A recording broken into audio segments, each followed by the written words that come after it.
So when last we left off, we had a 200 millimeter block and a 190 millimeter hollow cube.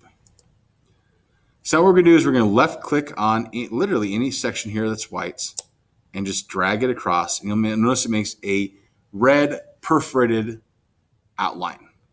We're just going to outline the two things. You notice I'm not outlining the entire things. There's space above and below it.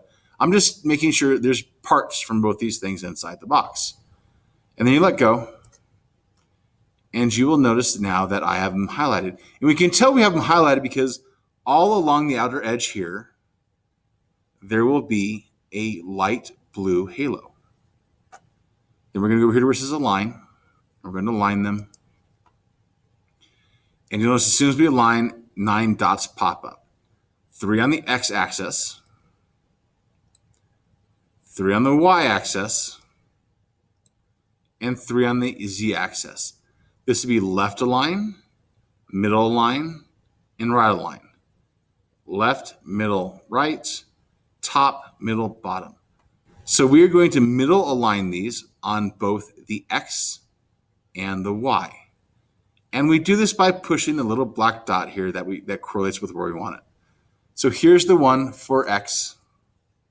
You notice it pushes the two boxes together. Here's the one for y. You won't see any difference there. And lastly, here's the one for z. And you'll notice it makes like this really weird thing that if you move back and forth, it kind of changes color and is kind of interesting looking. And that's entirely so that we know that it's sitting on top of it. And then if we go over here, you will notice a group button. And if you group, it literally takes that hole that we made and cuts it out of the solid box. And what we're left with is this box. Mr. Davidson calls this the space trash can, but we don't call it that because it's mean.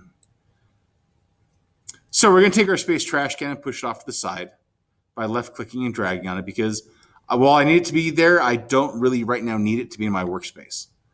And then we're going to push the home button. And the home view will take us back to our work plane. And now we're going to talk a little bit about lifting things off the air with the Z plane. So you'll notice if I drop a cylinder on here, and I drop a second cylinder on here, that I can kind of move them around from each other, but they're both sitting on the same height. If we click on one though, you will notice there's this little black diamond that will raise up in the air. And just like the white boxes, if I click on it, I can just change the height. So right now it's at 0, so I can make it 20. And you'll notice that now it's off the ground. Or I can make it 10 or whatever else. The other way of doing that is to take the arrow and drag it up. But just like with the white boxes for changing size, this is shockingly inaccurate. So there's 21, there's 20. Okay. And now I can take and I can align them again. And I can have a 20 by 20 by 40 cylinder here. However, I'm not sure why I'd want to do that because I could just make it bigger. So let's just get rid of that. And we're going to put like a sphere, it's not a sphere, sorry, a cone here. Same thing, I'm going to raise it from 0 to 20. And then I'm just going to align them.